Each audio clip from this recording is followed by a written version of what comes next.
Good evening and welcome to the Channel Studios here in London with your international news around the world in 5.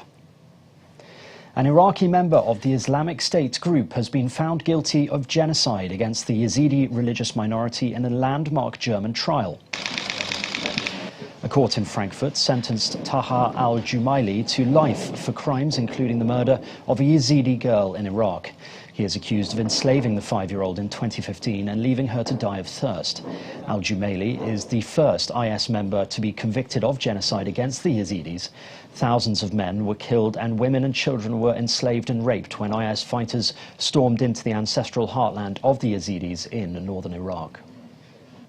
Barbados has officially removed Queen Elizabeth II as its head of state and become the world's newest republic. In an overnight ceremony in the capital Bridgetown, Dame Sandra Mason was sworn in as president.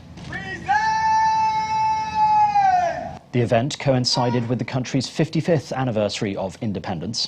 From the darkest days of our past. In a speech, Prince Charles acknowledged the appalling atrocity of slavery the Caribbean island had suffered. On behalf of a grateful nation, but an even prouder people, Barbados also declared hit singer Rihanna a national hero. May you continue to shine like a diamond.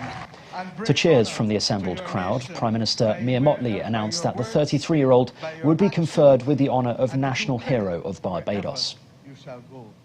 A third of employees in Australia's federal parliament have been sexually harassed. That's according to a landmark report. Gender plays a significant role in shaping these experiences in these workplaces.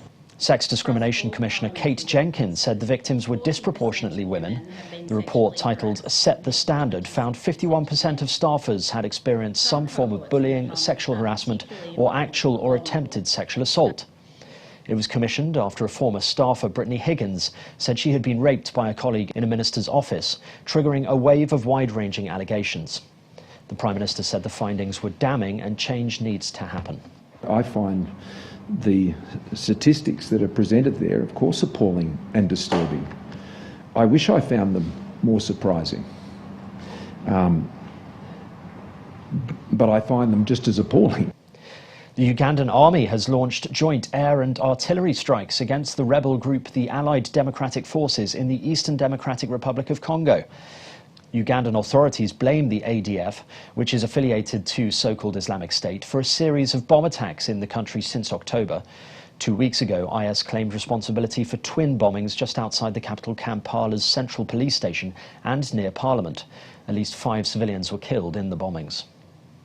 Several cargo ships off the coast of Istanbul are at risk of sinking after they were grounded when a massive storm hit Turkey.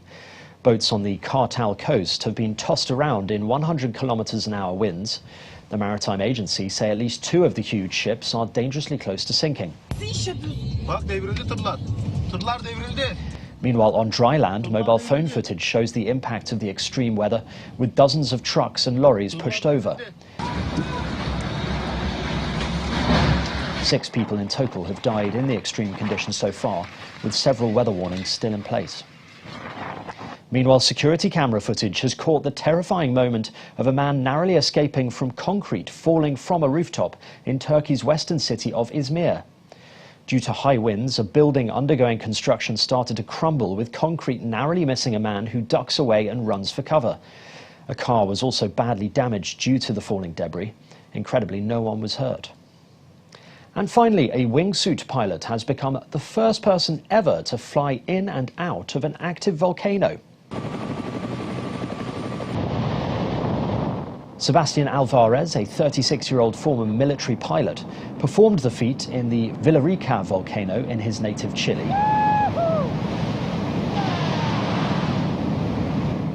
After a year's preparation, which involved learning all he could about the smoke columns, air pressure and the speed of wind, on the day he had to ensure his flight direction and timing were just right. He exited the volcano at incredible speeds of 130 km/h. And that's your international news around the world in 5. Now back to the Channel Studios in Lagos.